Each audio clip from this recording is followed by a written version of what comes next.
Welcome to Drive the Daf. Clear, structured explanation of the daily Daf in 20 minutes. You can even follow in the car. Maseches Eruvin Daf Tzadi Hey ends the 9th parak of Maseches Eruvin called concise, and it begins the 10th and final parak, which discusses the halacha of somebody who finds tefillin in the street in Shabbos and would like to bring it in without violating the Isser of carrying. Now, from the beginning of the Daf until the Mishnah is going to discuss, first of all, the halachas of pi tikra, when a ceiling or roof can count as walls by its edges. We're in the middle of a machlokes Rav and Shmuel about that. And then we're going to refer back to the Mishnah and discuss what happens when a wall falls down on Shabbos. Does it create problems, or do we stick with our original heter? And then we get another Mishnah actually before the end of the parak that discusses a machlokes about two walls being enough to get rid of Rosh Hashanah. And the Gemara will explain that machlokes, and then it ends off the parak itself. So let's go to the beginning. We were discussing the halach of pi tikra, which means that the edges of a ceiling, the edges of a roof, can count as walls. Now, the machlokes we seen between Rav and Shmuel was how many walls can a pi tikra, how many walls can a roof comprise halachically. According to Rav, it can be all four walls. If you have an achsadra, you have a pavilion, a roofed structure with no walls, the roof can count as all four walls. The edge of the roof extends downward and forms all four walls. According to Shmuel, it can't be all four. That's a machlokes. So the Gemara brings a statement. The Gemara wants to know, who does this fit with? It's Rav Yehuda who says that a beam, if you have a beam that's left from a destroyed house, and the beam is 4 tvachim wide, then it can count as a roof. 4 tvachim is the minimum size to be a roof, and therefore the beam is actually a roof you can carry under it, because all four sides of the beam count as a pi tikra. And Rav Nachman says in Rav Baravua that the same thing applies over the water. If you have a beam suspended over the water, you can use it to draw water from underneath it, so there's no problem of carrying. So here you see two opinions that seem to clearly say that you can use a pi tikra, you can use the ceiling to halachically create all four walls. So the Gemara says, who does this fit with? So the Gemara says, well, it depends where Rav and Shmuel's machlokes was exactly. We weren't sure if their machlokes is in a case where the gaps, the walls you're trying to create, are 10 amas or less, or if they are more than 10 amas. According to one way of understanding it, the whole machlokes is where it's more than 10 amas, but 10 amas or less, everybody agrees. Rav and Shmuel agree that the ceiling can count as all four walls. That being the case, according to that opinion, so these two statements could fit. In that case, we could be referring to where the beam over the sea or over the chorva is creating walls that are less than 10 amas wide or 10 amas exactly wide, and therefore we will not have a problem. This halacha fits into both Rav and Shmuel. However, according to the other approach, Rav and Shmuel are arguing where it's more than 10 amas, the wall you're trying to create, but where it's less than 10 amas, everybody agrees that it's no good. In a situation like that, so then the only way that this opinion could fit, the only situation and opinion in which anything is permitted in that machlokes is according to Rav in a case where it's less than, where in a case where the gap is less than 10 amas or equal to 10 amas. But if it's more than 10 amas, everybody agrees it's forbidden, and according to Shmuel, it's always forbidden to use a ceiling as all four walls. Okay, the Gemara concludes that. Now the Gemara quotes in machlokes Abaye and Rava. The Gemara wants to know if this machlokes lines up with this machlokes Rav and Shmuel. The machlokes Abaye and Rava is about a sukkah. A sukkah that's missing all four walls. Can you use the rule of pi tikra to have the ceiling, the roof, which doesn't necessarily mean the schach, it can be the beams, the edges of the beams holding up the schach, and say that counts as all four walls? So Abaye said yes, and Rava says no. So Gemara says Abaye seems to therefore hold like Rav, and Rava holds like Shmuel.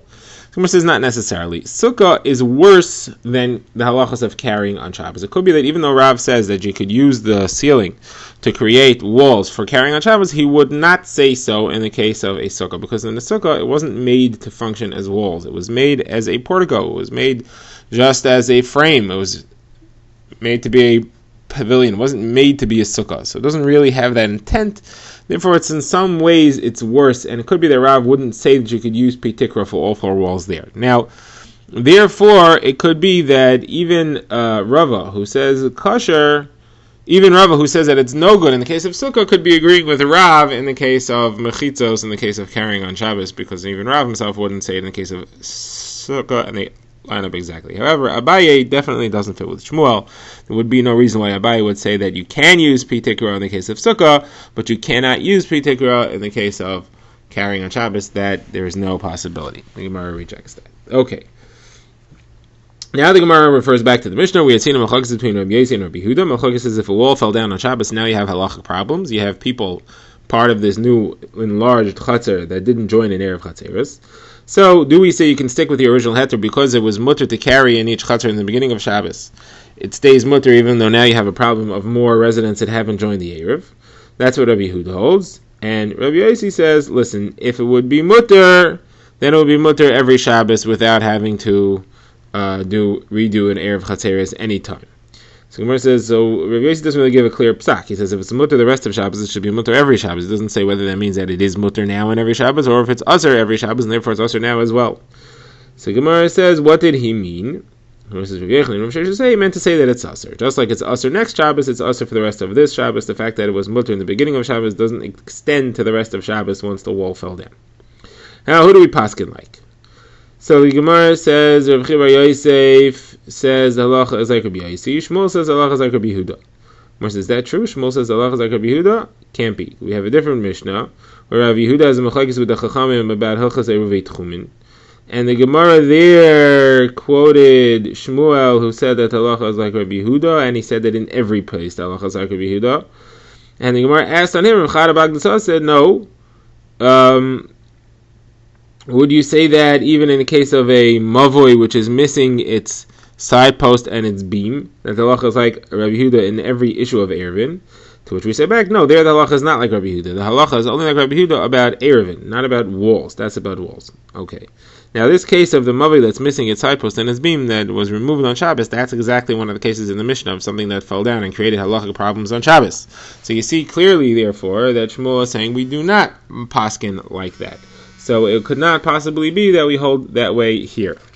So on that, the Gemara answers, it's different. The case where we don't paskin that way is where the mavoi that lost its lechi and kaira is now open to Rosh Hashanah. Okay, so we do paskin that way is where it's open to a Carmelist. Therefore it's only an Isser D'Rabbanan, and therefore we're not concerned about it. Okay, now we get to the next Mishnah, which continues on the subject of using a ceiling or roof as walls, pitikra, and this Mishnah brings maybe 3 examples, 2.5 examples. First case is where somebody built a second floor apartment over 2 houses, and it's kind of suspended between the two, so that there's a path walking underneath the second floor. It's like a street that goes under an upper floor. The second case is where you have a bridge. The bridge meets the ground on 2 sides, and you walk under it, so it's like an underpass, an overpass. The bridge is an overpass over your head. You walk under it, you're walking between 2 walls. In both these cases, Rabbi Yehuda says it's mutter to carry there. It's called Rosh Hashanah, and the Chachamim say that it's also to carry there. It's called Rosh Hashanah. The street in all of these was a Rosh Hashanah street. It just passes between walls.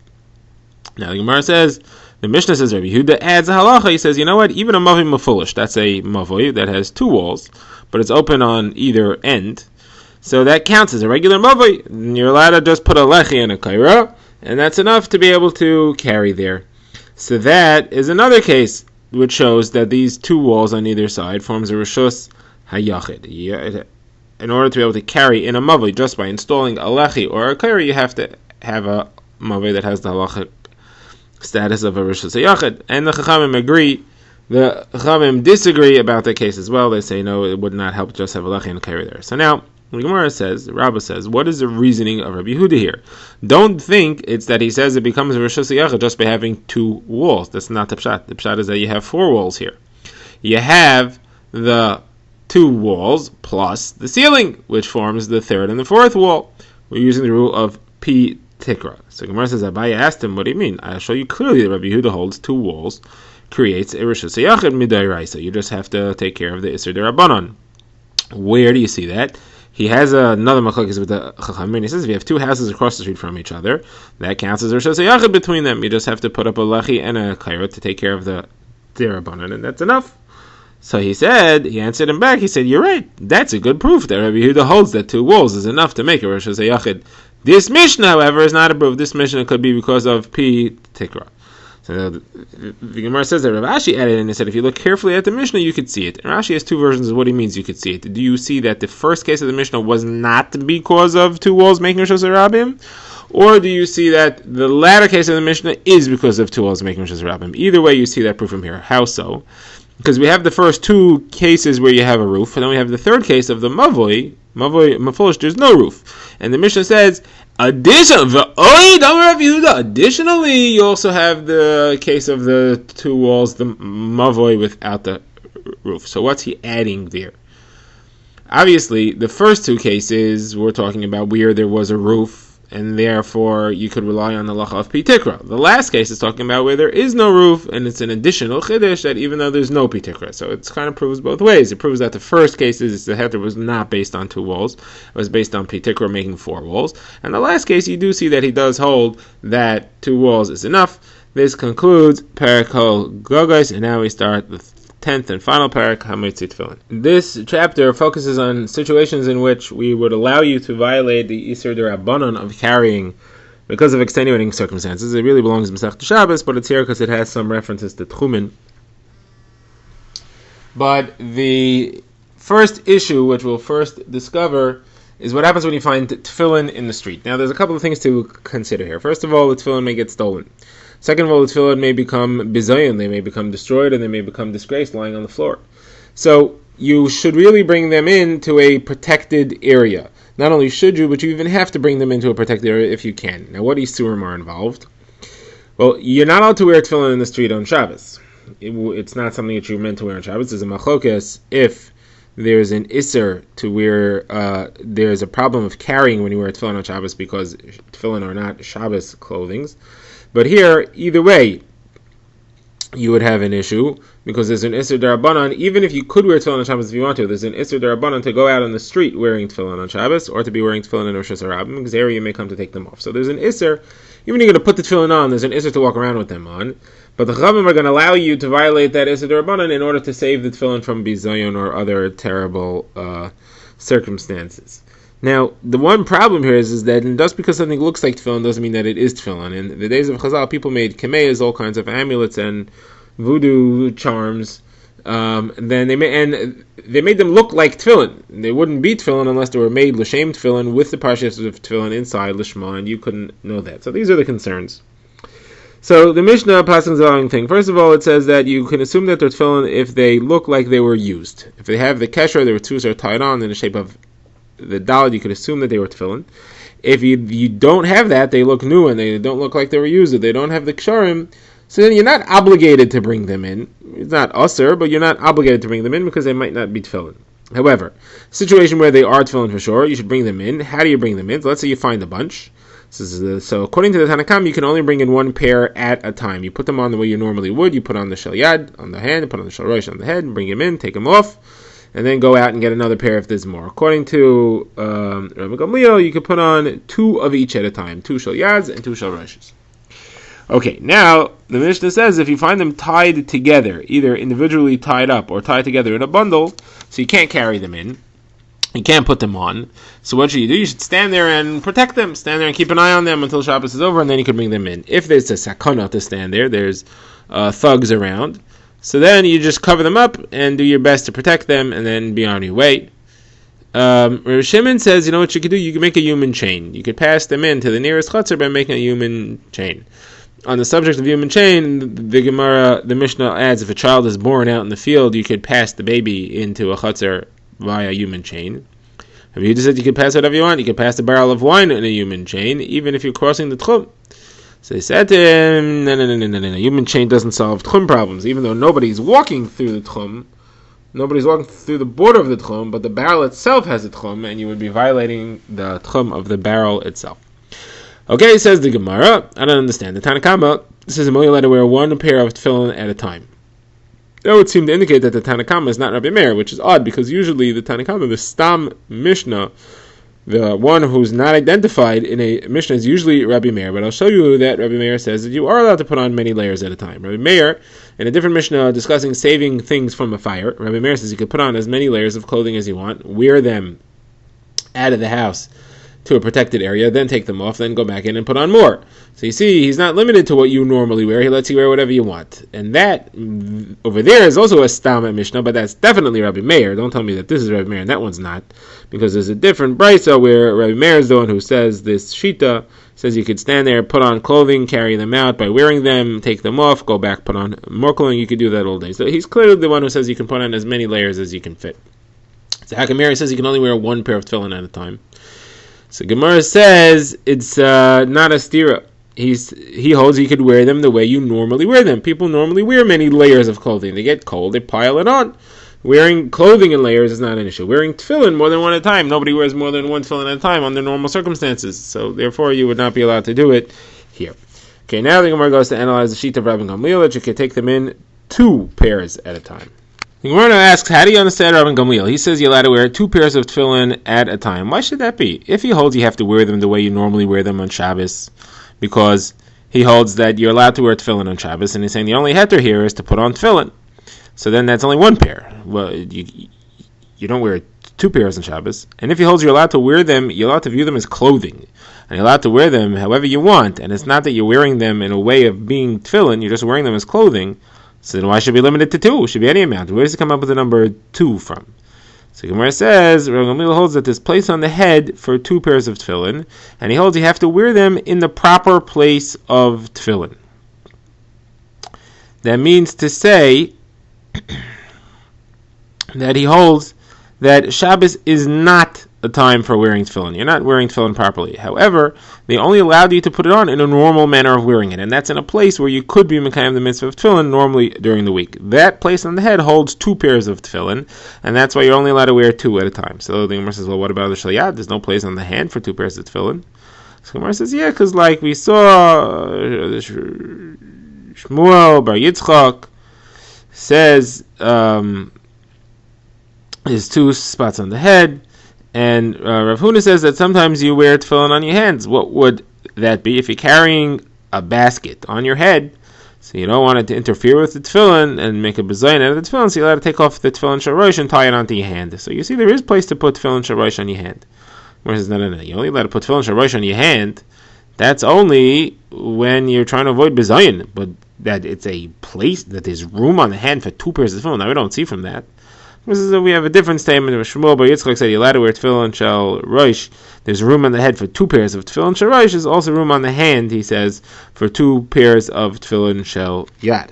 Gemara now quotes a brisa which explains to us what exactly the correct place for tefillin is. It says that tefillin shel yad is supposed to be on the muscle of the upper arm, the middle muscle of the upper arm, and tefillin shel rosh is supposed to be on the skull. Which part of the skull? Well, it's between your eyes, but it's on the skull up until where the skull of a child is slightly soft before the skull is fully fused there.